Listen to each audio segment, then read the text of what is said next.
What's going on, guys? Sitting up here on a Tuesday. Thought I'd make a pretty uh, good vid that I've been wanting to do. I've seen other people make picks for a while now, so I thought I'd do it since Oregon's got a bye, and I've missed making videos. So here we go. I picked 6 games that I think are most notable to me, and a little bit nationally as well. Through some of me personally and nationally in there as well. First game, Texas versus Oklahoma. Number 15 versus number 13. Oklahoma, the home team. Oklahoma coming off the win against Texas Tech on the road, a place where I think they haven't won for about 3 or 4 years. I'm not sure. Don't quote me on it. But this is a team, Oklahoma, determined to get back in the BCS spotlight after being upset by K State. Excuse me. Texas still lost to West Virginia, had its maybe its BCS title, BCS game hopes dashed. They can still get in it with a win over Oklahoma in the Red River rivalry. I think Oklahoma and Texas not really either. None are a home team because you're played in the Cotton Bowl. You split it down the middle, and there you go. I think it's going to come down to who can just play better. I'm going to give the nod to Oklahoma. I think they have a better D, and I think they have a slightly better D, just because of what I saw West Virginia do to them. Um, and I think that they have a better quarterback as well. Number second game on the list is number 17 Stanford versus number 7 Notre Dame in South Bend. This is a big game because not only BCS wise, because a lot of people are saying that when the BCS comes out Sunday, that Notre Dame could be the 5th ranked team in the nation. That's big for Notre Dame fans. That's been a long time since you've been up there that high. And it's big for the Pac 12 because if Stanford beats Notre Dame, a team that has just been shocking people left and right, that is going to be a signature win for the Pac 12. Oregon beats Stanford. That's a big win for Oregon. Boosts their strength of schedule up a little bit. And Stanford go on the road. Can Manti Te'o stop the running game of Stanford? Because you know that's what they're going to try to do with a redshirt freshman quarterback on the road in South Bend, hostile environment. Are they going to try to throw the ball? No, this guy's going to be shaky. They're going to try to run the ball. Can Manti Te'o stop them? And it all depends on what quarterback you play. Golston, I believe, is the running quarterback you have there. Um, and then you have Reese, who's your more pocket passer. Who are you going to play? I saw Reese started for you last game. I'm suspecting he'll start this game. So you're going to try to beat Stanford, just I'm guessing. But you have a good running game too, so you can mix it up. That's why I have Notre Dame winning this ball game. Oregon State BYU, not a big game nationally, big game locally. Oregon State just lost their starting quarterback, and that's huge. Going on the road to Provo, BYU not a team that's gonna outscore anybody or just dazzle somebody, but I think they can get the victory here on at home against a beat up Oregon State team. Oregon State number 10 team in the nation. I'm rooting for you, but I just don't think you're going to get it done.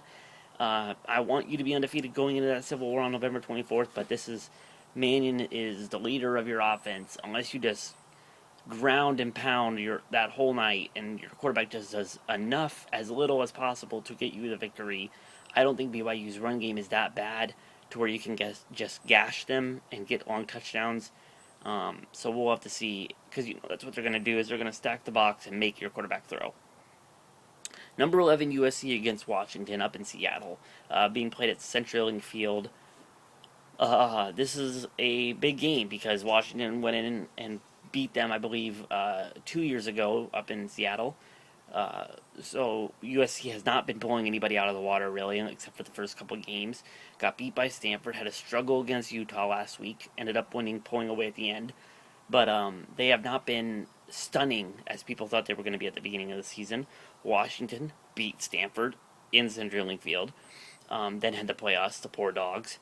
Um, so they're looking to get back on the upset wagon. This would be a big win for Sark again, continuing to prove that he can win ball games. He's got a nice young corner in Shaq Thompson, I believe. Barkley looking to get back into the Heisman race after losing to Stanford, and this is a game that I think he could do it if he has a big game. I'm going to take USC though. South Carolina LSU.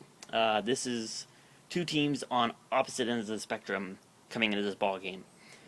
South Carolina coming in, heads held high, defeated Georgia, creamed Georgia, I should say, and now they're hearing number 3 team in the nation, hearing it right in their ear. Oh, SEC championship contenders, blah, blah, blah, yak, yak, yak.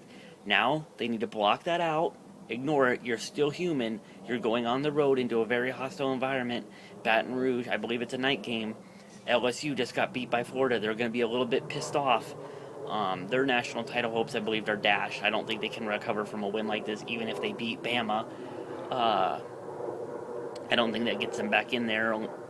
Um, so they're a little bit cheesed. So this is a game where both teams are going to come in and try to, uh, in LSU's case, right the ship, and in South Carolina's case, just keep on rolling because that was a big win they got over Georgia. I'm going to take South Carolina, though. I think most people are predicting them to do this. They just got to go in and do what they do and play like they did against Georgia. If they play like they did against Georgia, they are going to the national championship game because they just looked unstoppable. I think even Alabama would have trouble stopping them.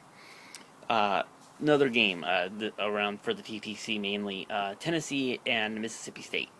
Uh, Tennessee fans basically regarding this one as this is the one Dooley has to win, or his career is very much in jeopardy. And I would tend to agree a little.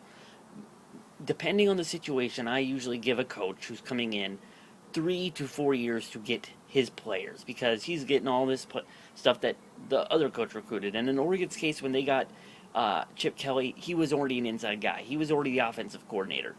So right there, you expected a little bit of success, maybe not the success we've been having, but you expected decent results because he was there from 2007 until he took the job, I believe, in 2009.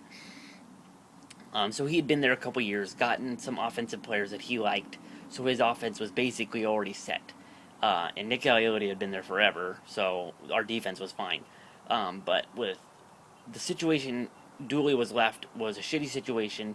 Let him bring in his players, and I believe 4 years is enough to where you can tell, is this the guy a good enough recruiter and is he a good enough coach? Can he win the big ones? And this would be a big one. Going in on the road, I believe it's another night game. With the cowbells and with the distractions and with just getting beat by Georgia and Florida, two big rivals. Then you got Alabama next week. This would be the perfect springboard game into upset alert week and a major hate week. I cannot wait for the next week for the hate week between all the TTCers, Alabama and Tennessee TTCers. It's just going to be a great hate week. That's a great springboard if they can go in there and win that ball game and pump confidence into that program. And I'm going to pick Tennessee to win this ball game. I think you guys can go in there and get it done, play fired up, and I think Mississippi State's a tad bit overrated at number 19. But, yeah, I think that's a big win for you guys, and going into Alabama, that's going to be going into Neyland to play Alabama, I should say. That's going to be a big game for a lot of teams. And when Alabama and Tennessee play each other, you can throw the records and the stats out the window and just line up and play football, play man football, and it doesn't matter who they are. It just matters the name. The names don't matter. Tradition doesn't matter. You just line up and play. That's like Oregon and Oregon State. That is Civil War. That's the last game of the regular season every year. That's the Civil War. A lot of people don't know about it too much. They just know that we play like, okay, yeah, in-state rivals. No, this thing is pretty dang heated. It's been going on for over 100 years. I don't think people give it enough credit sometimes. But we do not like each other, Oregon and Oregon State. It's pretty bad sometimes, and it gets out of control. And I'm not a fan of that, but I'm up for all in a good fun. And I mean, I do not like the Beavers at all, as you guys will see come Oregon State Hate Week. But that's not what this video is about. I just wanted to come in here, make some picks, make a super uber long video, and just talk football because I have no Ducks football to talk about this week, which is very. It's Vols fan for life 88, I believe, said it best. He could just sit back and relax and not have to stress and not have to worry about, oh, is his team going to play well? Is his team going to show up? I don't have to worry about the Ducks showing up on Saturday. They have the day off. I can just sit back and watch other teams worry and stress about what they're going to do, and their fans stress out about them losing, especially if there are some upsets. Like, if USC loses to Washington, their goose is cooked if USC loses to Washington, because that's already 2 Pac-12 losses. If they lose to us, which they will, that's 3 Pac-12 losses. They're not getting to the Pac-12 South Championship with 3 Pac-12 losses, even if they beat Arizona State, and we beat Arizona State. That's only 2 losses for Arizona State in the Pac-12. they have 3 losses total because they lost to Missouri. It only matters what your conference record is. So I'm just saying, if they go Husky, go Husky, go. This is probably the one time I'll ever root for a Fusky. Um, and South Carolina LSU, that's going to be a huge ball game just because you want to see, like, can LSU rebound and can South Carolina keep it rolling? So a lot of interesting ball games. Tell me what you think. Throw out a comment or make a response video. It doesn't have to be as long as mine, but go Ducks.